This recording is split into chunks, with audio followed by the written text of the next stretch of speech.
BCC မရှိတဲ့ဒန်ဂျေးဆောင်ထားတဲ့တိုက်ကိုဝယ်လို့ရလာလို့ comment မှာတွေ့လို့ကျွန်တော်ဒီဗီဒီယိုကနေဖြည့်ပေးလိုက်ပါတယ်ဒီတိုက်မျိုးကိုအရက်ခေါ်ဒန်ဂျေးတိုက်လို့ခေါ်ကြပါတယ်ဒန်ဂျေးတိုက်ရဲ့အကျိုးအပြစ်ကိုကျွန်တော်အရင်ဆုံးရှင်းပြပါမယ်ဒန်ဂျေးတိုက်ဆိုတာတိုက်ကိုစောက်လုပ်တဲ့အခါစီပင်ကိုစောက်လုပ်ခွင့်မတင်ပဲမိမိသဘောတည်းစောက်လုပ်တဲ့တိုက်မျိုးကိုဒန်ဂျေးတိုက်လို့ခေါ်ပါတယ်ဗျဒါအပြင်မြေပိုင်ဆိုင်မှုမခိုင်မာခြင်းမူလကတည်းကအရှုပ်ရှင်းရှိနေလို့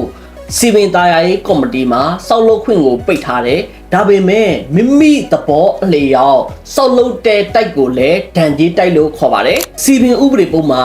89ခါဝေးအရာအဆိုပါတိုက်ကိုစီပင်ကဒန်ဂျေးရိုက်လို့ရပါတယ်စီပင်မသိပဲအထက်ပြီးစီးတဲ့အထိစောက်ပြီးလူနေတဲ့ခါမှာလည်းနေထိုင်သူများကိုစီပင်ဥပဒေပုံမှာ89ခါဝေးရာဒန်ဂျေးရိုက်ဖယ်ရှားလို့ရပါတယ်ဒါအပြင်လူနေထိုင်ခွင့် BCC လည်းမရှိတဲ့အတွက်ကြောင့်ပြန်ရောင်းရင်လည်းအခက်အခဲအများကြီးဖြစ်နိုင်ပါတယ်ဒါကတော့ဒန်ဂျေးတိုက်ဝယ်ယူမယ်ဆိုရင်စိုးကြိုးအပြစ်တွေပါပဲခင်ဗျာဒီတိုက်မျိုးစားကတော့ BCC ကြာပြီးသားတိုက်တွေထက်ဈေးကွက်ပေါက်ဈေးရာဈေးနှုန်းအလွန်တက်တာတွေ့ရပါတယ်အချို့သောမိတ်ဆွေများက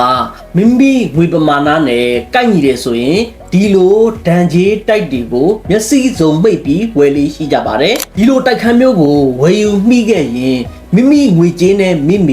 နောက်ခါမှာစိတ်ဒုက္ခများစွာရောက်ရပါလိမ့်မယ်ဒီလိုအဖြစ်မျိုးမဖြစ်ရလေအောင်ကျွန်တော်တို့ Union House မြန်မာတင်းကိုစားကျွန်တော်ဒိုက်တာစီတူမင်းမှာဒီဗီဒီယိုကနေပြောပြပေးခြင်းဖြစ်ပါတယ်ခင်ဗျာနောက်ဗီဒီယိုမှာပြန်လည်ဆုံတွေ့ကြပါမယ်ခင်ဗျာအိမ်ချမ်းမြေနဲ့ပတ်သက်လို့မိတ်ဆွေသိကျင်တဲ့အကြောင်းအရာများရှိခဲ့ရင်ဒီဗီဒီယိုရဲ့ comment အောက်မှာရေးခဲ့ကြပါ